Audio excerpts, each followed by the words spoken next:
Hi guys, I'm back with a new cell video. On this one I'll be working on the legs, doing some quick cleanup from the supports. I think this is my less favorite part, but it has to be done as well, so it's not as much. I'm trying to cut this down as much as possible. I just like to keep something in for the newcomers so they can see the process. Remember, this one always is like really cut down and 4 times the speed as well, so it's really long process for those who wonder how long it is to clean up, but it's worth it in the end. Yeah, lots of work on it. I try to use as less supports as possible, and I'm using ABS like resin, so I don't have fails, but I mean still it's a lot over there.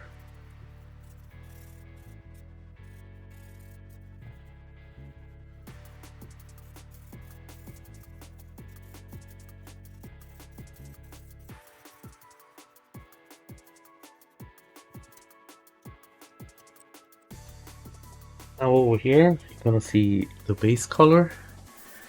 This is the green I use. I really like it. I think it really has that insect green in it. And we don't forget that cell, it's insect type android. It's quite weird in a way. I mean, it's Dragon Ball Z, so hey.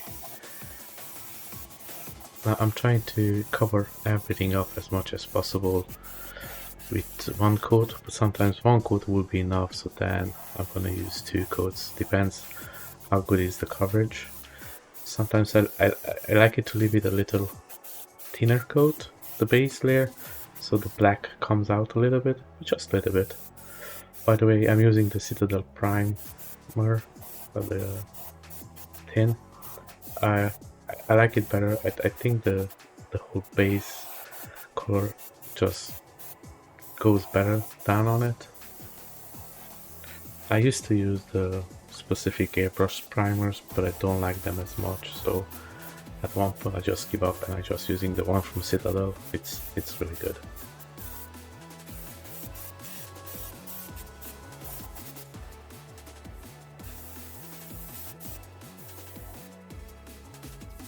Here I'm using this shade, so I had to go through a couple of variations. It was one of the prints that I didn't put enough resin. I ran out of resin in the house. I was hoping that it would be enough, but unfortunately it wasn't, so it was a failed print, but on my part because it didn't put enough resin in. And I painted that one up just to test it out, and I went to a couple of shades, but none of them they look pretty good. But this one I really like. Again, brings out that insect color kind of in a way, and it goes really good. Now shading it up, it takes a long time as well, and you're gonna do lots of mistakes. Don't think about it too much. You can go always in with a brush and just clean it up. It's not a big deal. Just go put it down as much as faster as you can. You can clean up anything afterwards. So now for the shading and for the highlights, I'm using 0.1.5 millimeter nozzle, and for the base colors, I'm using 0.4 millimeter nozzle. I'm only using mostly just for shading and highlights the 0.15 millimeter nozzle. Let's just make sure it doesn't clog too many times, so otherwise it's a nightmare always to clean it up and then it gets damaged over time, and I'm trying to avoid that as much as possible. But everything else I'm using with the 0.4 millimeter, like base coats, whatever needs to be done. Sometimes I give a clear coat of varnish as well, just to protect the paint. Usually I'm using the same can for the varnish. I feel like the ones from the can, the varnish, usually it's a little bit more resistant to scratches and damages. I usually try to give 2 layers most of the times, but if I have to do a layer Like for example, I'm going to use a layer of varnish usually on a head, on face. When I have to put it up and you just have to mask it to do the hair. There, I'm going to use a clear varnish one just to protect and make sure it's not damaged or anything like that. Guys, if you have any questions related to the airbrush, how to maintain it or how to clean it, just pop a comment down below.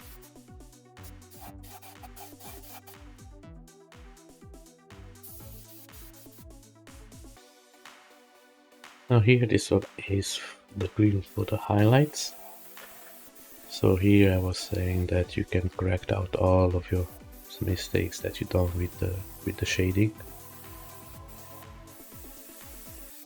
Now some of these greens, they are really hard to come by. I used to buy them from the UK, from Elemental Games, but since they left the EU, it's really hard to get them because sometimes the packages will come really damaged and the paint actually will miss out. It happened a couple of times and then you have to pay the import tax as well. So it's almost more expensive than to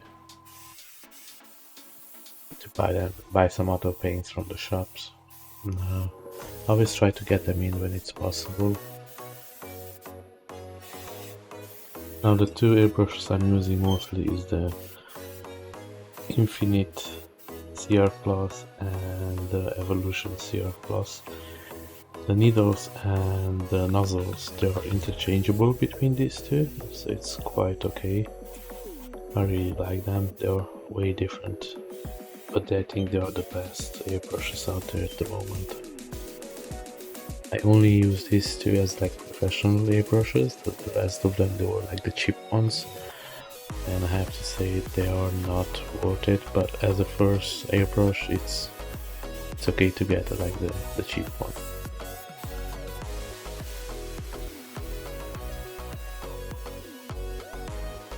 Here I'm using more a light brownish wash. Just go into a little bit in the deeps, make it a little bit more shadowy. It's not too dark, it's just the right shading, I think. Again, just pop some of the green with it. I really like this wash because it's not that heavy. Now unfortunately the object is a little bit out of focus because I'm still not used to the recording. This is my fourth video, so I'm getting better at it every day, but hopefully the next one's will be more focused on the object. Here I'm gonna mix two of the greens. The very first one I'm gonna put 2 drops, and the second one, the Unforgiven one, I'm gonna put 1 drop, mix them up and do the small blisters or octypes. This is a long process as well. It took me, I think, around 3 hours just to do these ones. Again, this one is speed up 4 times and I had to heavily cut it out so it's not too long, it's not too boring.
Oh yeah, I'm gonna do the edge highlights. This is a little bit of a, it's almost same as the other one, the green, the color, but it's just a little bit lighter, so it pops a little bit better. The other one I tried to do it and it was not, you could not see it after it dries up. It was almost like blended in too much.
This is the purple I'm using for the joints.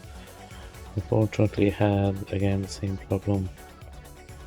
The piece was out of the camera, a little bit off. Next time I focus a little bit more. I just put in this one, so just if people will not watch the previous video know what I use for the joint part of it, so it's a light purple.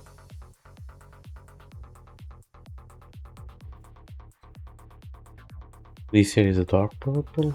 Everywhere else where it's not a light purple, I'm only using this purple. First I was thinking to tape it up and mask it up, but it just takes too much time to tape it up, and sometimes you can chip the paint away if you don't clear varnish it. Again, if you do the clear varnish coat on it, you will have to let it dry for a couple of hours. That was a little bit of a rush, so I prefer that you put it up with the brush. Now make sure that you brush out very good the paint so you don't have brush strokes in it. It came out really good, so I'm really happy with it. I done 2 coats on it, and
So now here, this is the final part, gluing everything together using the 2-part epoxy.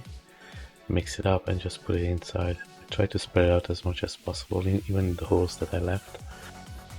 Here I just pick up a Sharpie and just do some battle damage on it. This is typical to Dragon Ball Z to relate to that art style, so it just makes it more familiar to everyone.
And now here you can see the finished piece. It has a little bit of an Easter egg in it. I hope you notice it.